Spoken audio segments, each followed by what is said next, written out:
nuestro inicio, digamos, desde nuestros inicios como especie, digamos, como Homo sapiens, hemos tenido un vínculo con la naturaleza. Es una novedad, digamos, ¿no? Yo no sé si han leído todos ese libro de Animales a Dioses, un libro que recomiendo.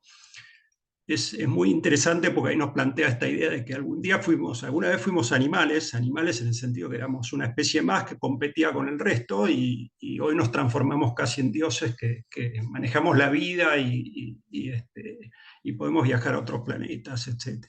Entonces, arrancamos con esta relación con la naturaleza, una relación que fue mutando y que hoy la podríamos reflejar en una imagen de este tipo, ¿no? De cualquier persona que vive en una urbanización donde su relación con la naturaleza a veces es distante, lejana y cuesta conectar o ver cuál es el vínculo de todo lo que nos necesitamos para la vida, cómo lo asociamos con la naturaleza, ¿no?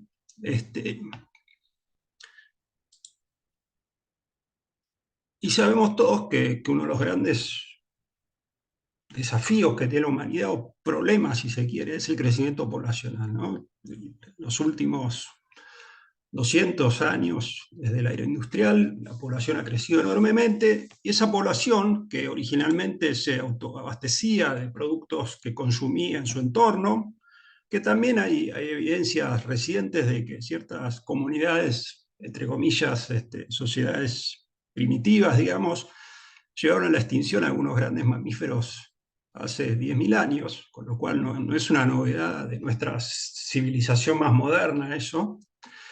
Pero bueno, esas comunidades que tenían un impacto relativamente menor sobre el ambiente, hoy sabemos que ese impacto ha crecido. O sea, no solo ha crecido la población, sino que ha crecido el impacto de la población o de los individuos por superficie. ¿Por qué? Porque tenemos una cantidad de requerimientos, muchos de ellos esenciales, como la comida, pero también tenemos otros muy poco esenciales, pero que hacen a nuestra vida, a nuestra cultura moderna, ¿no? Entonces, en ese sentido, hoy tenemos, qué sé yo, una cantidad de cosas, autos, bicicletas, motos, bueno, todo lo que uno se puede imaginar, que de algún lado provienen esencialmente de nuestro planeta, digamos, ¿no? No son cosas que son extraterrestres. Así que todo lo que obtenemos lo obtenemos de nuestro planeta.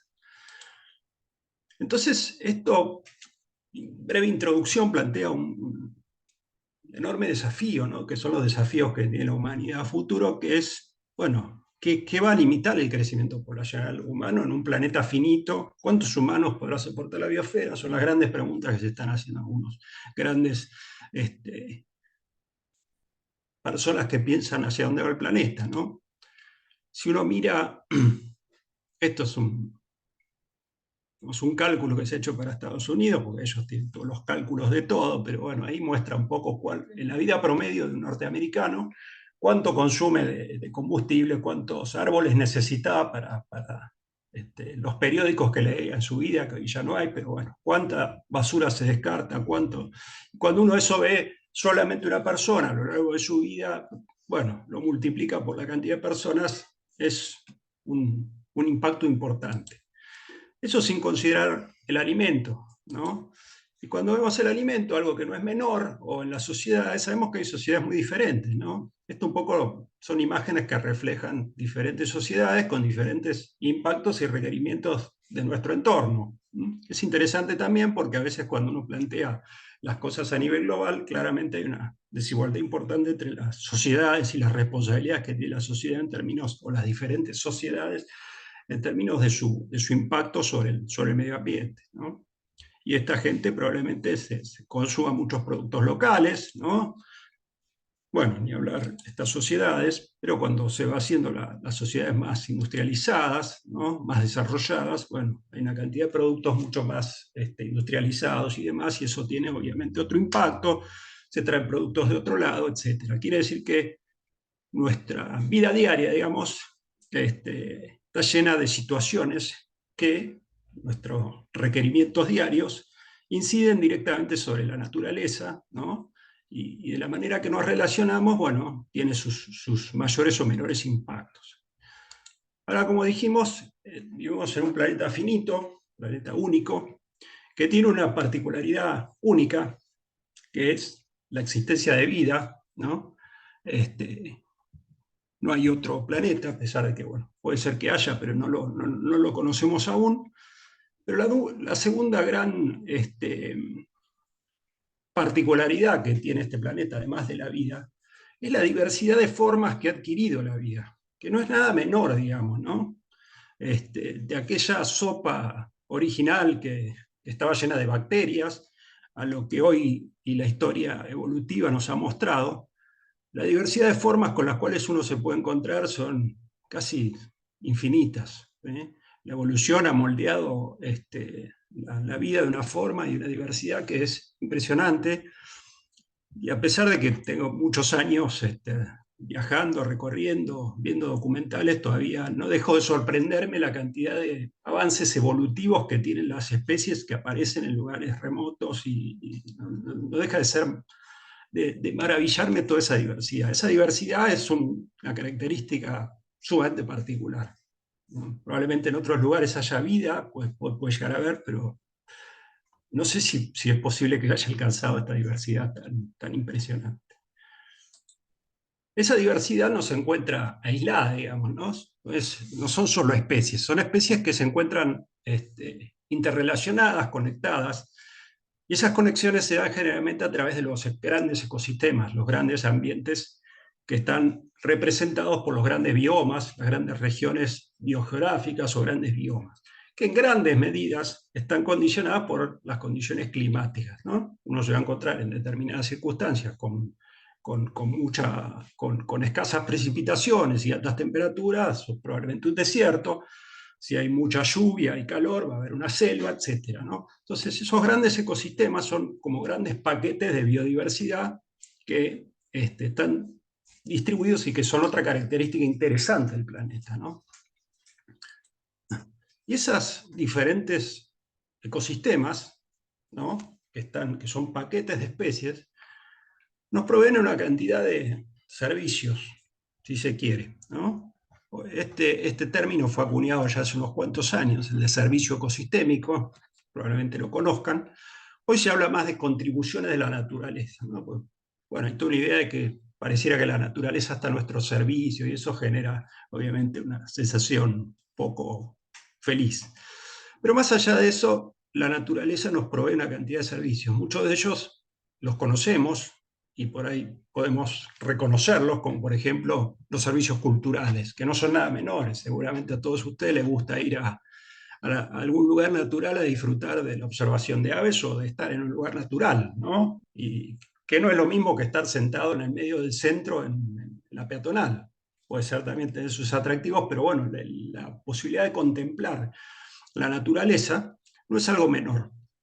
Justo una cosita, un detalle, pero leía en un libro que hablaba sobre el tema de la felicidad y veía cuáles eran los países más felices. Y bueno, los países nórdicos son aquellos países que parecen que tienen los mejores indicadores de felicidad. Y una de las características que estaban señaladas como parte de la felicidad era la posibilidad de caminar por el bosque.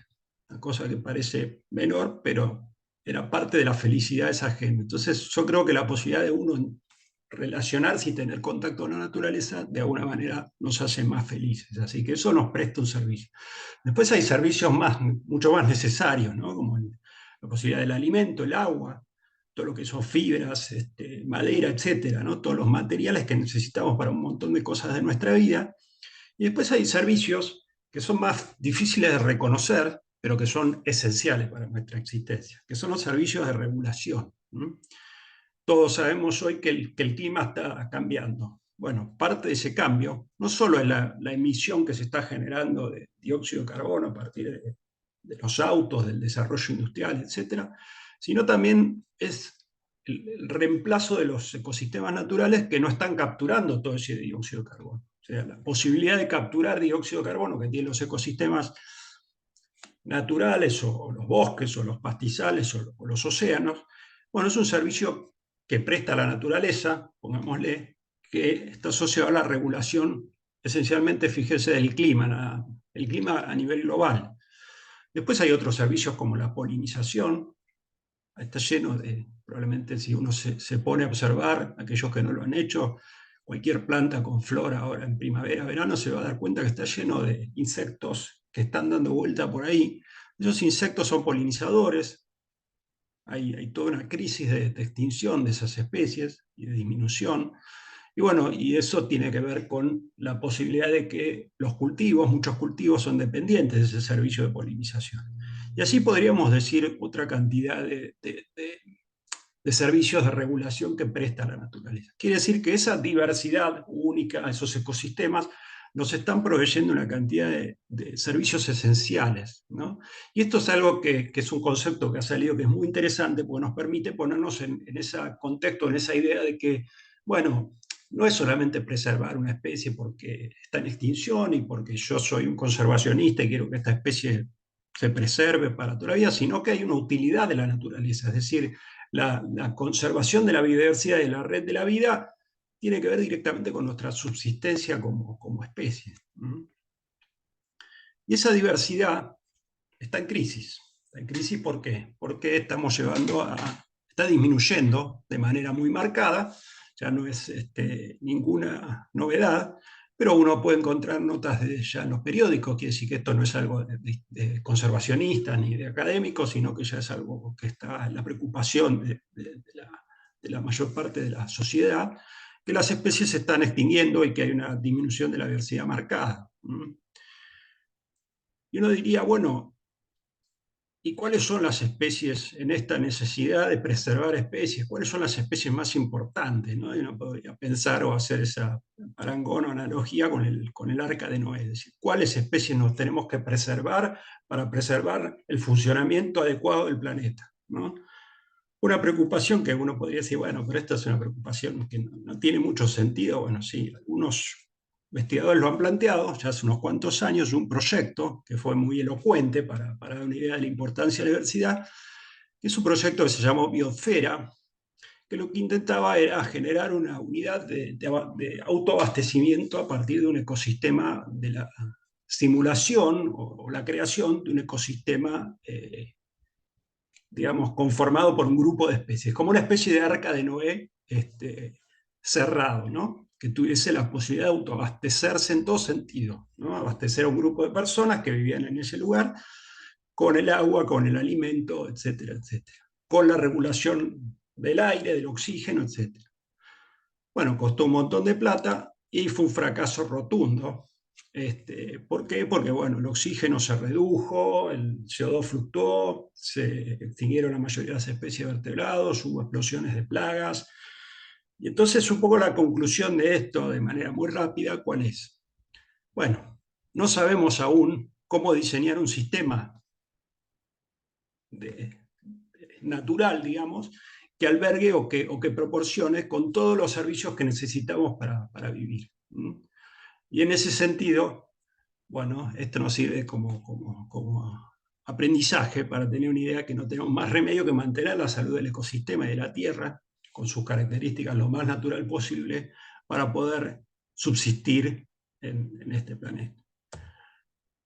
Pero bueno, como les decía, eso está en crisis, la diversidad está en crisis, la biodiversidad o la diversidad de especies ha tenido a lo largo de la historia de la evolución, desde que aparecieron las primeras especies, 5 grandes extinciones, extinciones que han estado asociadas con factores catastróficos, como puede ser erupciones volcánicas, que han generado cambios de clima muy abruptos, la caída de un meteorito que llevó a la extinción de los dinosaurios. Y se está viendo, digamos, que dadas las aceleradas tasas de disminución de especies, hoy estamos en un proceso directamente hacia una sexta extinción masiva de especies, ¿no?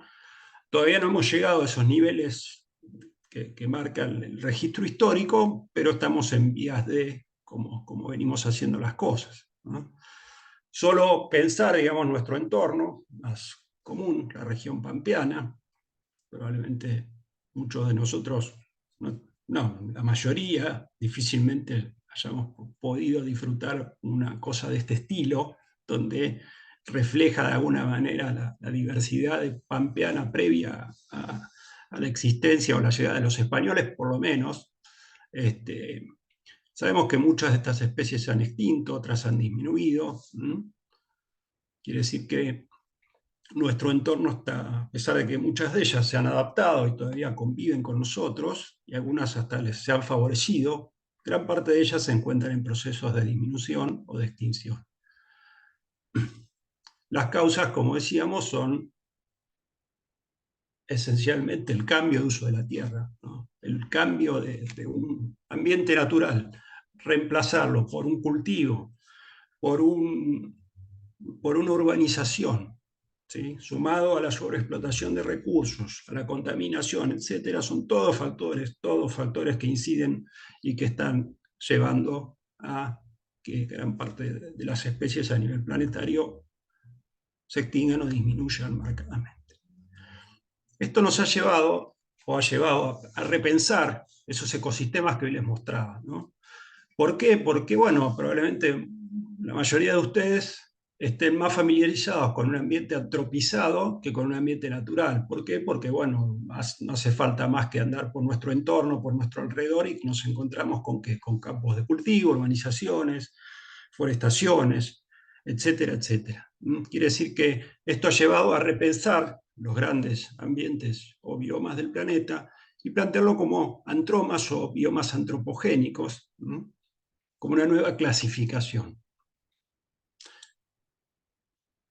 Y este nivel de modificación que tenemos del planeta, que hemos generado, ha llevado a pensar, digamos, en una nueva era geológica, ¿no? Ya se plantea una nueva era geológica que es el antropoceno. ¿Qué quiere decir esto? Que la huella, que la marca que estamos dejando en gran parte del planeta, que está generando cambios significativos en el planeta, está llevando a decir que, bueno, que el rol de la humanidad está generando una nueva era geológica que a futuro veremos qué queda de todo eso. Ahora, cuando uno mira el planeta de lejos, ¿no? Podríamos ver nuestra región de lejos, y uno todavía adivina ahí colores más verdes, más amarillos, ¿no? Más marrones, que dan una idea de que la vegetación, ¿no? Tiene cambios ahí, ¿no? Cambia, bueno, si nos vamos más hacia el oeste, nos encontramos con toda la parte más árida del desierto de monte, de la Patagonia. Después tenemos los bosques de Patagonia, los bosques araucanos. Si nos vamos más para el norte, se pone más verde y climas más subtropicales. Lo que nos quiere indicar esto que todavía el clima es un gran forzante de las cosas que vemos, de las grandes unidades.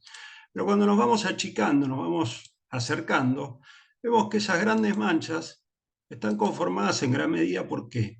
Y por cuadraditos, ¿no? Una diversidad de cuadraditos con diferentes colores que reflejan qué en última instancia? Reflejan diferentes usos de la tierra. Quiere decir que gran parte de esos territorios, de esos territorios que vemos como grandes unificados, en gran medida están siendo manejados o dependen de alguna manera, su estructura y sus características, por el desarrollo del ser humano, a través del uso de agroquímicos, del riego, del pastoreo, etcétera. Características que no tienen que ver con su desarrollo natural. Entonces, el pastizal, nuestra región de pastizales, sabemos que en gran medida ha retrocedido producto de qué? Del avance de la frontera agrícola. Esencialmente es el principal Está forzante. buena además. Y de lo que ha quedado protegido, lo que hay protegido en la región pampeana del pastizal es apenas el 1%. Quiere decir que nuestra región pampeana solamente tiene protegido el 1% de su superficie. Volver a ese estado original, bueno. Volver a ese estado idílico que nos planteaba esta imagen, que es la región pampeana previo al gran desarrollo de los primeros herbívoros domésticos que trajeron los españoles, parece ser una utopía, ¿no? En algunos lugares se está haciendo, por ejemplo en Patagonia o en el norte, están estos procesos de resilvestramiento de especies, donde se están reintroduciendo especies y se están generando de nuevo ecosistemas con los grandes jugadores de las grandes especies. Pero en nuestra región especialmente lo vemos difícil y volver a eso es como esta idea de volver a esa tierra de nunca jamás. Entonces, frente a esto, hace un tiempo ya que encontré esta frase que me gustó, me dio como una idea de hacia dónde ir, como un mensaje de, no sé si de esperanza, pero por lo menos de como un salvavidas. Este autor, filósofo ambientalista, propone que dice, si los corales pueden formar paisajes en forma positiva, ¿por qué no lo pueden hacer los humanos? ¿Pueden los humanos mejorar los ecosistemas? Y No, cuando uno mira un para mí no, pero coral, no, bueno, cuando uno mira un coral, bueno, después lo charlamos.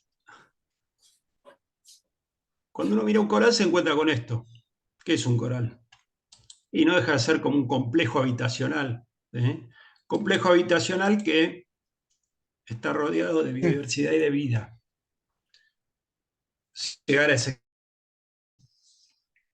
Podríamos pensar en entornos de esos complejos habitacionales con estructuras que promuevan la biodiversidad.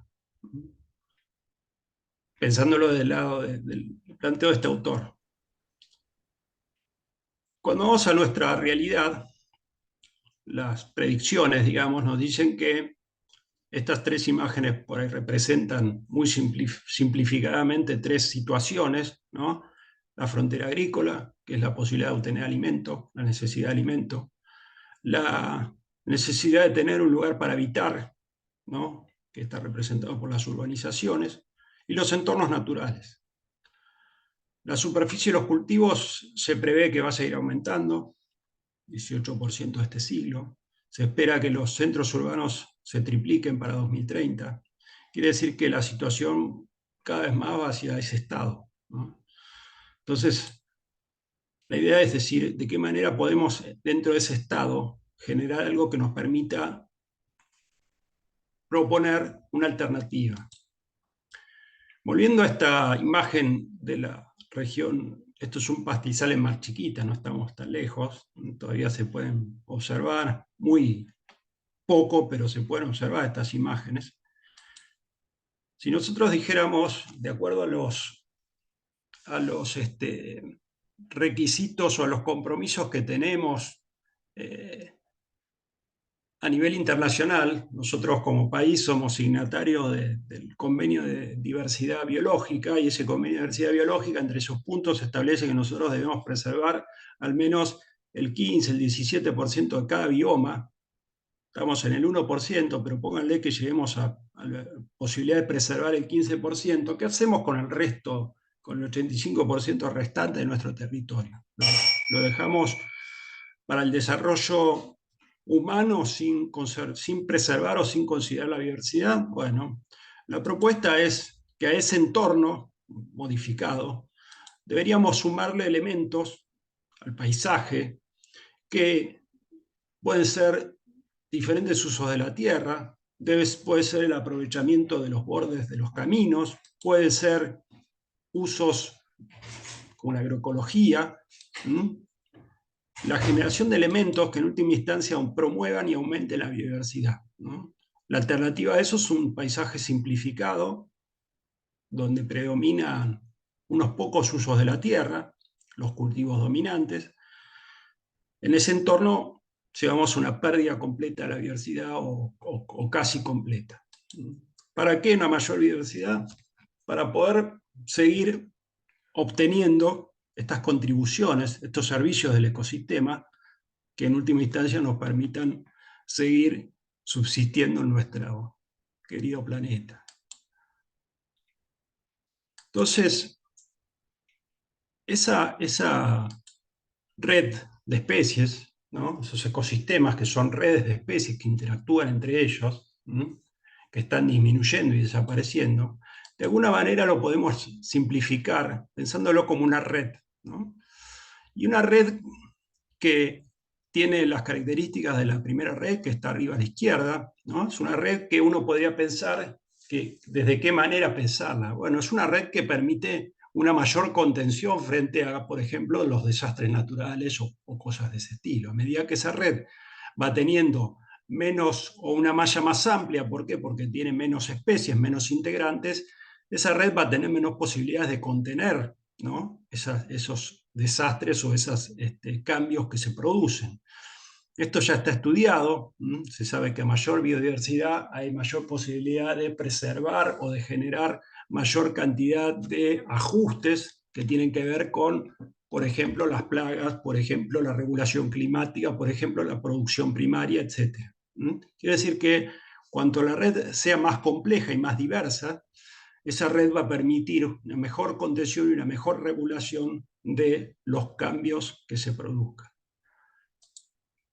En definitiva, de una manera muy simple, pero con un mensaje que a mí me parece, o que ya a esta altura es por donde van las cosas, es en estos entornos donde vemos que, como les decía, tenemos cultivos con los lugares y urbanizaciones que son los lugares que habitamos habitualmente, ¿no? ¿De qué forma nosotros, desde nuestros espacios, desde nuestros lugares, desde nuestras ONG, desde nuestras instituciones, etcétera, etcétera, podemos ir sumando pequeños parches a este entorno modificado? Parches que en definitiva contribuyan a sostener y a mantener una red que en última instancia interactúe y le permita esencialmente a las especies que no tienen posibilidad de sobrevivir en determinado tipo de usos o modificaciones, ¿sí? Que le permita a esas especies moverse en un entorno que sirvan como refugio, que a veces son pequeños. Hay ejemplos muy interesantes, parecen menores, pero se ha visto, por ejemplo, en Buenos Aires que hay un proyecto de restauración no, pero de aumentar la cantidad de plantas y de flores en los balcones. Inmediatamente eso hizo que hubiese más mariposas en un barrio determinado. Una cosa que parece muy menor, ¿no? Pero bueno, eso da la idea de que cuando uno ofrece hábitat, cuando el hábitat está, las especies retornan, aparecen. Hay múltiples ejemplos, hay hoy ejemplos que tienen que ver o que provienen esencialmente de la agroecología, que es esta idea de pensar una nueva agricultura, digamos, que tiene que ver con el uso o no uso de determinados productos químicos y la posibilidad de diversificar las producciones. Y podemos encontrar otros múltiples ejemplos que tienen con propuestas de urbanizaciones mucho más amigables con la naturaleza, etcétera, etcétera. En definitiva, el mensaje final es que el poder de darle chances a la diversidad de esta extinción que está sufriendo el planeta, también de alguna manera está en nuestras manos. Depende la escala, depende todo, pero tenemos posibilidades de diversificar nuestro entorno y son pequeños granos de arena, pero que hacen en esa red que necesitamos reconstruir, pueden tener roles importantes si realmente esto se promueve y se extiende de una manera mucho más marcada. Bueno, esto es simplemente el mensaje que tenía para contarles. Espero que les haya sido de utilidad y estoy abierto a las preguntas, comentarios, etcétera, etcétera.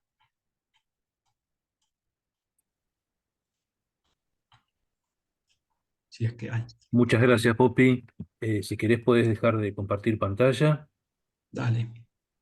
y vayan pidiendo la palabra, ya sea levantando la manito que tiene el sistema o a través del chat, y Nicolás va a ir organizando la cuestión de las preguntas para que no nos pisemos unos y otros. Así que bueno, adelante, abran micrófono y video también, así nos vemos.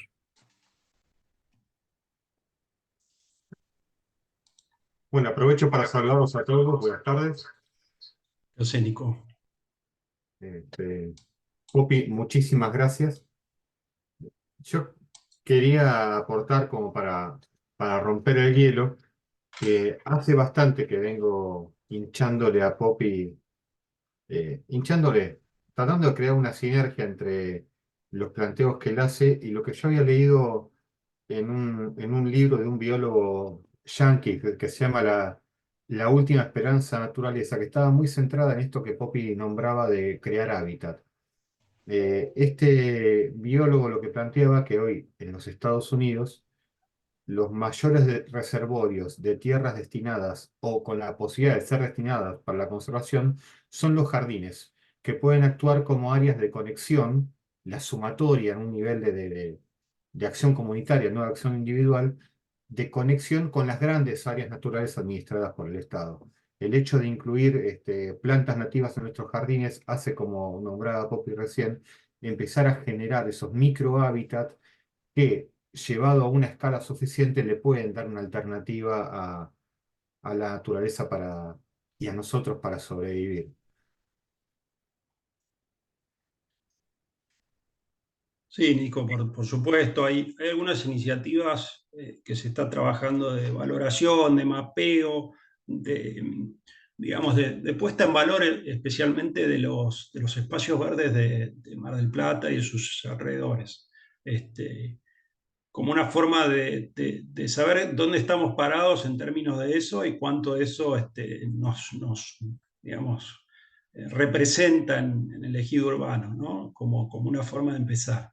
Pero sí, claramente son mecanismos, son formas, todo contribuye, como te decía, un balcón con más flores enseguida se puebla de mariposas. Entonces, bueno, claramente la fauna necesita espacios. Uno no, me ha pasado de recorrer campos agrícolas y encontrarte con un parche de pastizal en un borde de un camino y tener una cantidad de especies impresionante. Es decir, que esos refugios son muy necesarios. Eso te está dando la pauta a la necesidad que tienen las especies de esos refugios. Y esos refugios hay que multiplicarlos en todos los lugares que podamos, ¿no? Sí, sí, pasa. No es todo eso, pero es una parte, digamos, de lo que contribuye. Te transmito una pregunta del chat. Karina Sí. pregunta de qué manera hoy se estimula a agricultores y ganaderos para comprometerse a realizar esto de crear hábitat. Bueno, y ahí, digamos, estímulos en particular, no sé si hay, por lo menos estímulos desde el Estado. Sí hay estímulos que provienen de ONGs o de situaciones como, bueno, hay ejemplos como el caso de la Alianza del Pastizal, que es un programa que es un consorcio de productores y ONG que están trabajando en el desarrollo de carnes de pastizal. Quiere decir que esto lo que promueve es que los productores puedan hacer manejos ganaderos en pastizales naturales. Eso no solo provee una carne de mejor calidad, sino que a su vez, con ciertos manejos ganaderos adecuados en pastizales naturales, se puede promover o preservar la biodiversidad. Esa es una forma, y eso además tiene digamos, un valor extra. ¿Por qué? Porque esas carnes tienen un valor diferido, y ese valor diferido significa de alguna manera un premio para el que produce en esas condiciones, ¿no? Después hay situaciones por autoconvencimiento, porque hay gente que ya no quiere producir con agroquímicos. Está creciendo enormemente la producción agroecológica.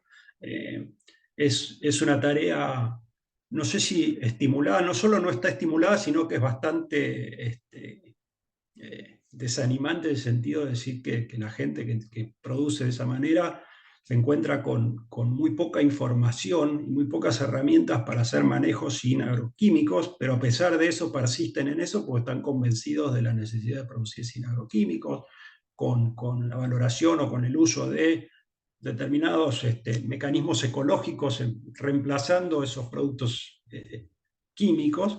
Así que en definitiva, no hay un estímulo, proviene más de la autogestión, ¿no? Tal vez otro mecanismo que se está implementando es el de los bonos de carbono, las formas de compensación por, por producciones o por la preservación de áreas rurales que absorben carbono. Esa es una de las cosas que se está explorando como una forma de obtención o de valoración económica de producciones sin impacto o con bajo impacto. No sé, son algunos ejemplos así. No sé si respondo a tu pregunta, que se me viene a la cabeza. Gracias, Poppy. César,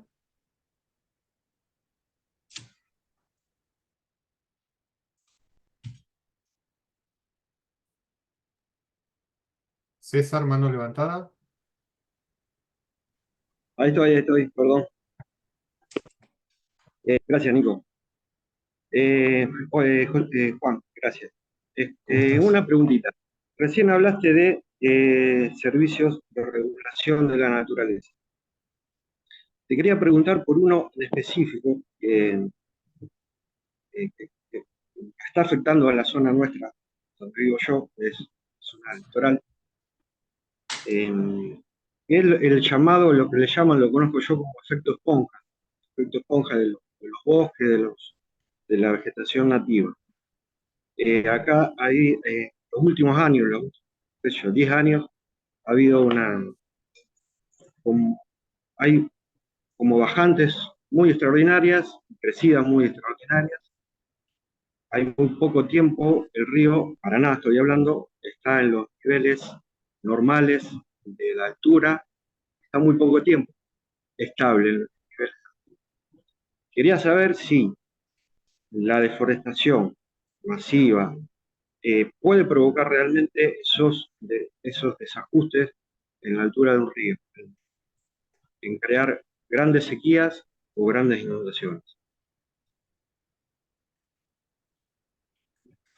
No, no lo tengo tan claro en términos de la regulación de los niveles de un río y me cuesta pensar en el río, o supongo el río Paraná será, o uno de esos ríos grandes que puedan tener una regulación en ese sentido por la tala de bosques. Sí, la contención de la vegetación a una escala más chica está recontra estudiado en ambientes montañosos que tiene un efecto fundamental en evitar, por ejemplo, inundaciones, en evitar deslizamientos, en contener la cantidad de productos que, por ejemplo, regular la calidad del agua, etcétera. Quiere decir que la vegetación sí es un gran regulador de la absorción, la capacidad de absorber agua, etcétera, etcétera. No sé a la escala del río, me cuesta verlo, no lo tengo tan claro, pero bueno, habría que verlo. Probablemente, no sé, eso se me ocurre que tiene más que ver si hay algún efecto con el tema de las represas o con el tema del cambio climático directamente, pero no lo tengo claro, César. Gracias. Gohan pregunta, refiriéndose a los parches para promover la proliferación de especies nativas, si serían suficientes para contrarrestar un avance tan acelerado de la urbanización y la agricultura. Pregunta clave. Hmm. ¿Y quién lo sabe eso? No lo sé, lo que sí seguro es como les digo, todo contribuye, pero bueno, a ver, yendo a algo más específico y más preciso, digamos, ¿no? Eh, Hoy les decía, el país tiene un compromiso de preservar un 17% de ambientes naturales, ¿no? En algún momento se ha determinado por personas, investigadores, que un 17% es un valor, digamos, que permitiría que un ecosistema preserve ciertas características. Ahora en Europa se está hablando de un 30% que están queriendo restaurar y lograr mantener un 30% de los ambientes para poder preservar los servicios ecosistémicos que esos sistemas preservan. Entonces, en ambientes como el nuestro, en nuestras regiones tan degradadas, todavía nos queda un largo camino para llegar aunque sea, no estamos hablando del ambiente natural, estamos hablando de preservar ambientes seminaturales, etcétera, ¿no? Pequeños parches que cumplen roles a veces menores, pero que también cumplen roles. Entonces, es difícil tener un valor preciso. Si pudiéramos preservar un 17%, yo lo veo como una alternativa, de cada municipio de la provincia de Buenos Aires, a través de estrategias de menor escala, como puede ser parquizaciones, etcétera, cosas menores, por ahí sería una forma, digamos, de alcanzar ese objetivo y respondería un poco a tu pregunta. Acá Gabriel pregunta si el 17% es de cada ecorregión o de todo el territorio. Entiendo que es una bajada que tiene que hacer el país, pero no está hecha. El compromiso es a nivel de país. De cada ecorregión. ¿Es así? Sí, sí, sí. Ah, Sí, sí, así es el compromiso. buenísimo. Mejor lo que pensaba.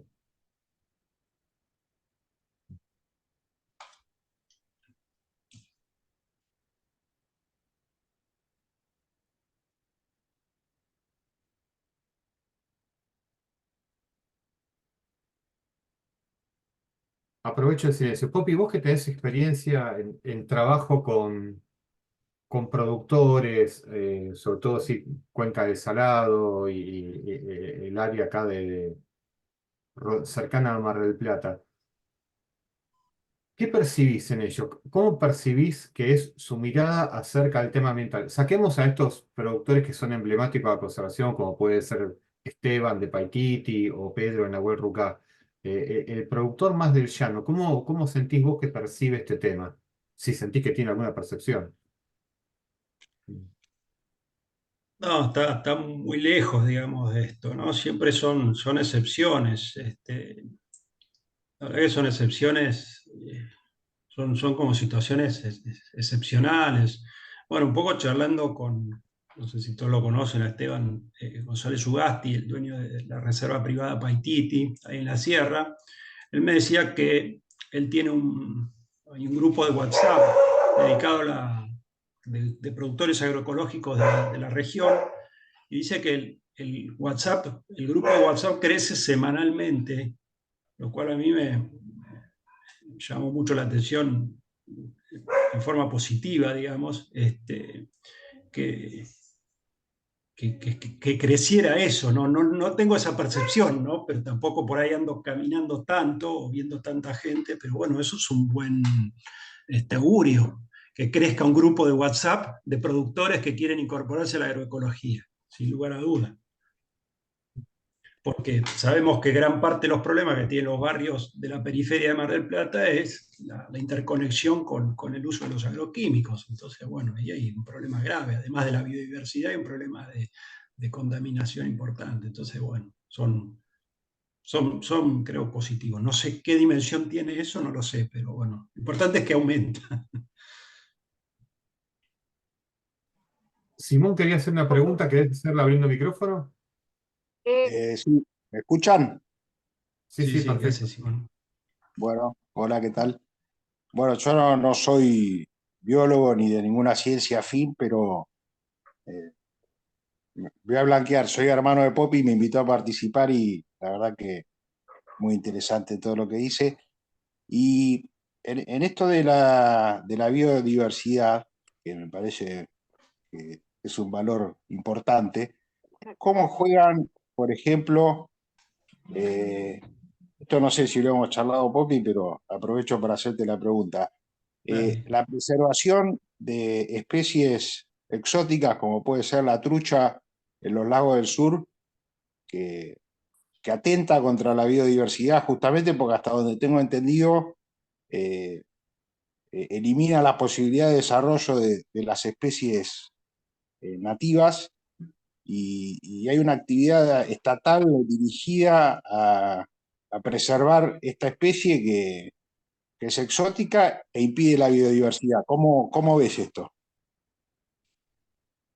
Y bueno, ahí hay una contradicción claramente, ¿no? Las especies, uno de los grandes problemas de la extinción, de las extinciones de especies es la proliferación de especies invasoras, ¿no? Es uno de los grandes problemas, porque las especies invasoras que hacen generalmente son especies que provienen de otras regiones diferentes a donde se establecen, y donde se establecen generalmente aumentan en números muy grandes, son competitivamente muy ventajosas, tienen características que las hacen y crecen poblacionalmente muy grandes y reemplazan a las especies nativas.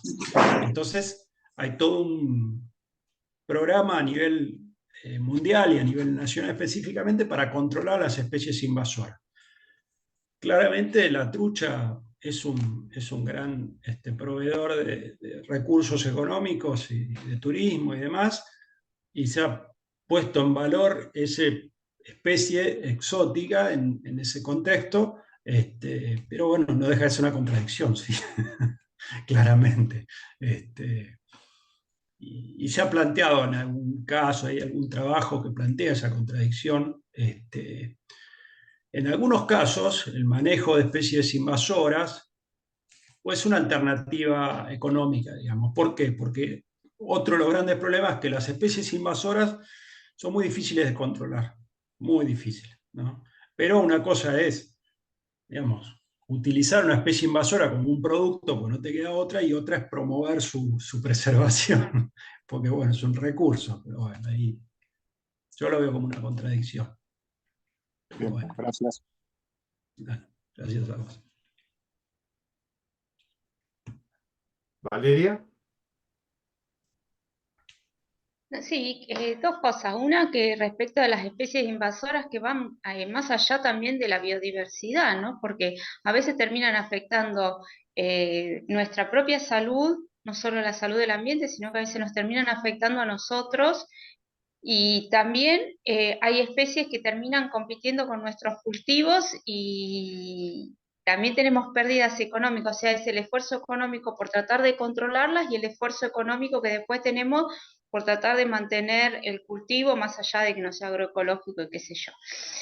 Eso de las especies invasoras que para mí es un tema que es hiper preocupante, hiper preocupante. Y lo otro que estaba pensando hoy cuando hablábamos de los servicios ecosistémicos y eso, eh, hasta qué punto está todo tan modificado que hoy por hoy cuando consumimos una verdura, o sea, dejemos de lado todo lo empaquetado, todo lo enlatado, estamos consumiendo muchos menos vitaminas y minerales de las que necesitamos en el organismo. Entonces, hasta ese punto llegó también la avaricia, ¿no? que tenemos por producir millones de tomates en un rato o en espacios o en una época que no es la del tomate, por poner un ejemplo, y después resulta ser que nos comemos las verduritas y las frutitas pensando de que estamos siendo renaturales y en realidad estamos incorporando muy pocas vitaminas y minerales, muchísimos menos de los que necesitaríamos, aún consumiendo productos naturales. Digo, ¿hasta qué punto no hemos llegado a impactar en el ambiente? Sí, sí, ya se está un poquito en línea con lo que planteas, Valeria, ya se está hablando también de la agrobiodiversidad, ¿no? Porque no solo es la diversidad de especies nativas, sino la diversidad de producción que podemos generar, porque la diversidad de producción que podemos generar hace que haya una dieta más diversa, y una dieta más diversa nos provee mayor cantidad de recursos, de nutrientes, etcétera, que si comemos solamente trigo, maíz y girasol, por decirte, ¿no? Entonces, ahí ya hay un concepto que tiene hasta que ver con la misma producción, no solo la diversidad de las especies nativas, sino la diversidad de la producción, que tiene que ver con una dieta más variada y una dieta más rica en una diversidad de cosas. Pero sí, sí.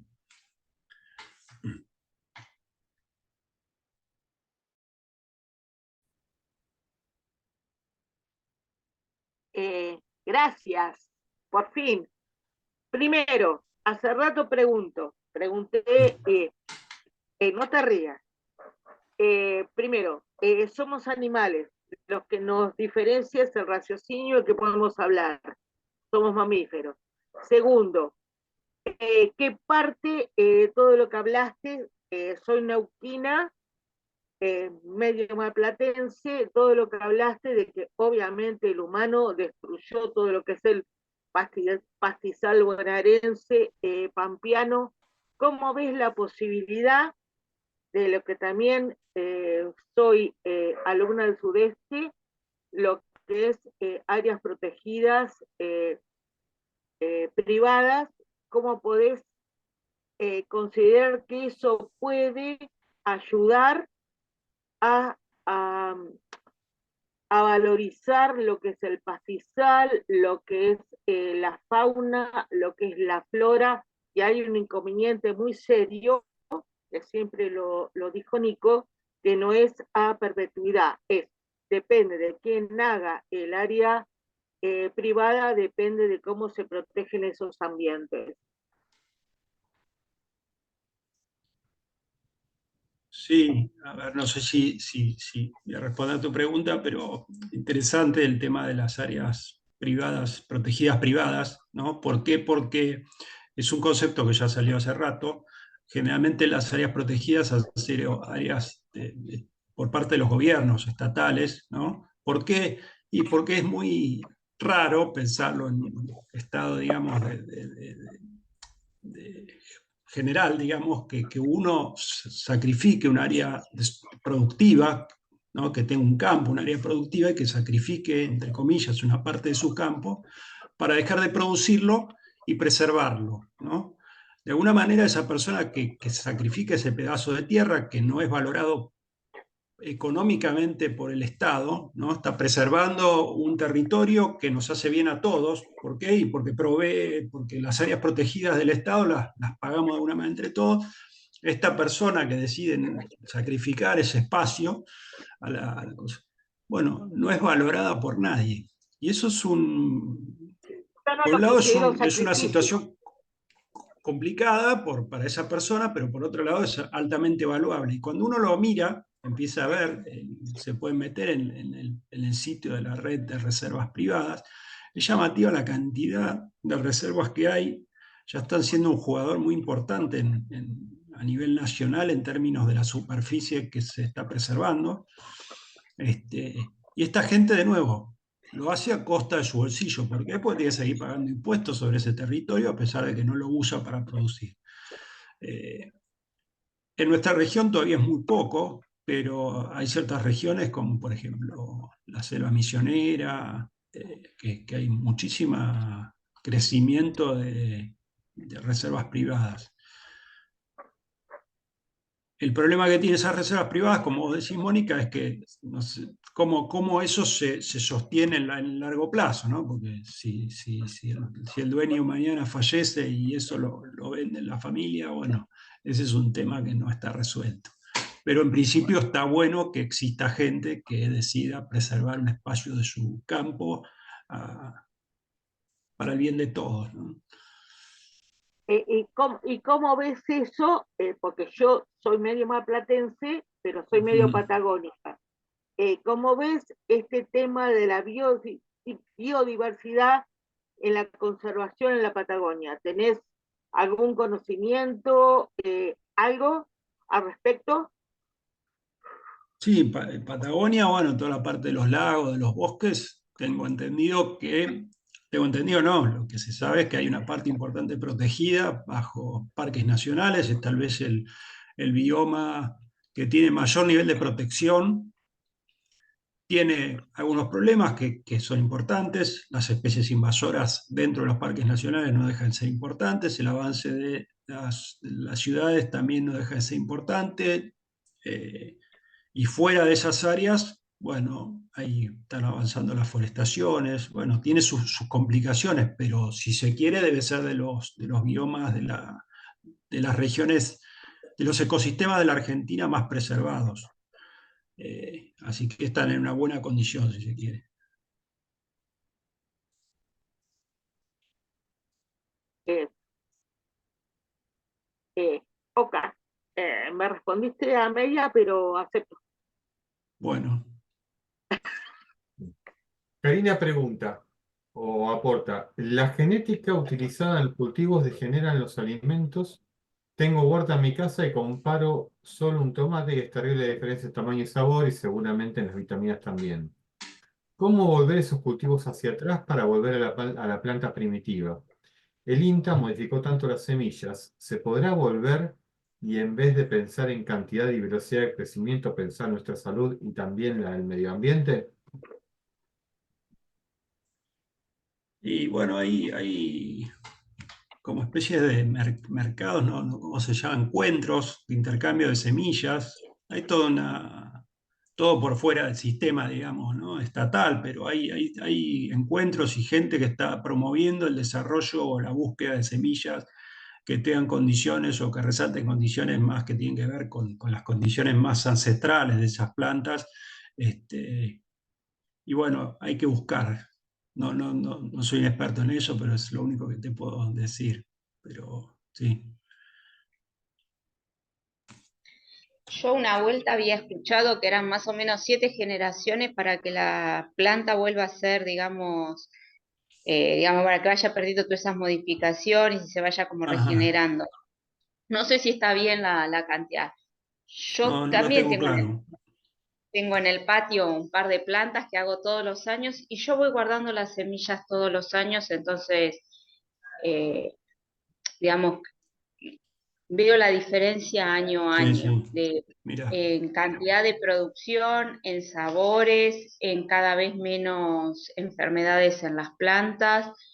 Está bien, yo soy consciente que no es lo mismo tener en un patio 3 plantas de tomate, que es muy fácil no usar agroquímicos, sacar el bichito con la mano, la chinchecita y todo eso, hacerlo en una producción industrial, ¿no? Pero creo claro. que el ir guardando las semillas de lo que estamos consumiendo, los que tenemos así, aunque sea en una macetita, es súper importante. Bueno, el intercambio de esas semillas entre gente que está en la misma cosa es una forma de ir difundiendo ese tipo de genética, si se quiere. Está Sí, bueno. una Bueno, vuelta leí que una semilla era mucho más que un reservorio genético, que la semilla también guarda la forma de cultivar el alimento, la forma de después de cocinarlo, como que está todo en la memoria de la semilla, o sea que tiene una sabiduría ancestral increíble. Y a mí también me pasa que por ahí digo, no sé, tengo los cherries amarillos de Pedro. Es como que uno también tiene cerca a la persona con la que se intercambió la semilla, ¿no? Y nos ayuda, digamos, a tener a los seres queridos o no, por ahí, o al vecino que te dio la plantita, es una forma también de tenerlo presente. está bueno. Está lindo lo que decís. Eh, ¿Qué crees que va a preservarse? ¿El humano en la nueva extinción o la naturaleza? Porque me parece que estamos en un mal camino Uf, y hay muchos qué imperios que pregunta. están abajo de la naturaleza. Qué pregunta para un viernes a la noche. No, no, no tengo ni idea. Lo que sí, claramente, a ver, no quiero ser pesimista, pero, pero en este estado de Lo real, situación, no en es- pesimista. no, no, en este estado de situación y viendo las tendencias de todo, estamos haciendo muy mal las cosas, muy mal. Yo hace 30 años que trabajo en conservación, este, y, y me cuesta a veces tener una mirada un poco más positiva, ¿no? Veo que hay mucha más conciencia, pero también el nivel de degradación ambiental es importante y la verdad que es preocupante. A pesar de eso, sigo, digamos, tratando de buscar esa gente y esos ejemplos y esos productores y esos eh, interesados y tratando de difundir esto porque me parece que es importante que sigamos, no bajar los brazos, porque hay todavía posibilidades, no estamos tan del todo mal, pero bueno. ¿Cuánto tiempo le das a las posibilidades con el No, problema económico, político, los intereses que tenemos? qué sé yo, no, no, Vos que estás en no me atrevería biodiversidad, tanto. Si tuviese esa posibilidad de predecir eso, pero vos ves que es Mónica, poco, respirá ¿no? que hay. Mónica, hay más manos levantadas, no me lo acoses al invitado, por favor. Deja que otros pregunten. no, no tengo ni idea, Mónica, no, es imposible eso, no. Es tan compleja la naturaleza, la sociedad, el planeta, que es imposible poder predecir eso eh, con algún nivel de Eh, certeza. eh, Dale, Nico, dale. Gracias, Mónica. Raúl, por favor.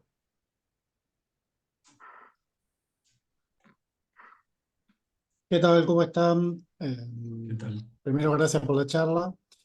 Lo mío es más que nada un pequeño aporte o comentario y creo que respondiendo a Simón o agregando información a Simón que hizo una consulta con respecto a las truchas puntualmente, no sé por qué le veo pinta de pescador, yo soy pescador deportivo, sí, ¿no? Listo, entonces No, me no falló, pesca nada.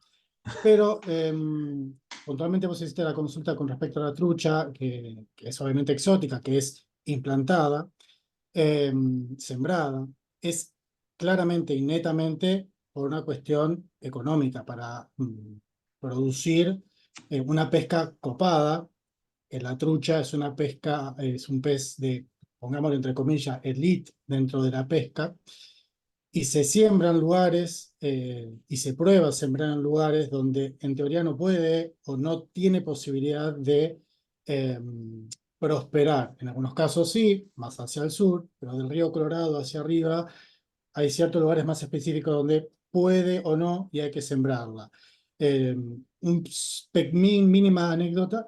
eh, Pertenezco a un grupo de WhatsApp donde hay gente muy calificada dentro de la pesca deportiva y estaban todos contentos porque se había abierto un lugar de reproducción en Choel Choel para la siembra y se estaba sembrando en el Río Negro la trucha. Todos contentos, felices porque iban a tener truchas. Entonces, claro, el disertante quien explicaba decía, sí, hay que sembrarlas porque no se adaptan al lugar. Entonces, ahí es donde a mí siempre tengo ciertos choques de intereses y de pensamientos, donde yo planteé, para que no me echaran a patadas del grupo, yo decía, buenísimo, ahora, qué raro que en un lugar donde no va a prosperar, ¿por qué hay que insistir en la siembra de algo que sabemos que no va a prosperar? Claramente hay una cuestión económica y tratando de excusarse, decían, sí, pero igual no afecta tanto, ahí ya me hizo más ruido, tanto al ambiente porque no se pueden reproducir o terminan yéndose, migrando hacia otros lugares. Más forzado, entonces me estás diciendo, no afecta, pero terminan truchas, la plantas en Chole Chole y terminan en Limay superior. Claro. Y después, cuando pasa lo mismo con especies menos copadas para la pesca, lo pongo entre comillas, como la carpa, que también es introducida, pero tiene más resistencia y ocupa, y como no es tan copada para la pesca, no está tan buena, entonces se empiezan a generar cosas que decís, por un lado está bien, por un lado está mal, claramente si estamos forzando es porque no está bien, y claramente cuando te dicen, no, no afecta tanto, y ya hay ruidos, y claramente siempre lo económico es lo que lamentablemente termina poniéndose arriba de lo que realmente debería darse mayor prioridad, que es el cuidado y demás, ¿no? Simplemente era ese pequeño aporte o ese pequeño comentario. Gracias.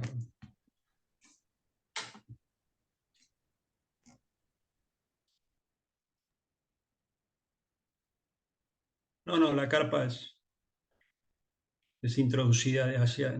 Es una de las especies invasoras más agresivas y más problemáticas. Ahí justo como preguntaban en el chat.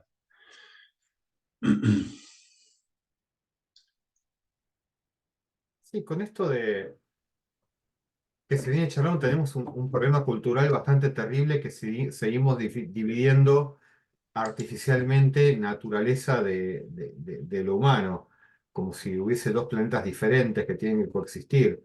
Creo que en tanto mantengamos esa narrativa donde mira la naturaleza con una curiosidad antropológica y externa, vamos a seguir teniendo muchísimos problemas para poder trabajar nuestra propia conservación. Es muy difícil poder. Vos nombraste al inicio de la charla a Yuval Harari Sí, este libro de hombres a dioses, y bueno, algo animales. que dice mucho más eh, explicado, mucho mejor explicado, que las culturas se mueven en base a una programación que son las narrativas, las creencias que sostenemos para organizarnos como comunidad. Y esta creencia que divide inexplicablemente lo silvestre del humano, como si no respirásemos, le tomásemos agua, dependiendo, si no dependiésemos de un rango muy estrecho de variables climáticas para poder sobrevivir, es sorprendente y a la vez creo que es el principal desafío. Si no podemos dar una disputa narrativa, una disputa de creencias, va a ser creo que muy difícil tener laburos que sean significativos en el terreno.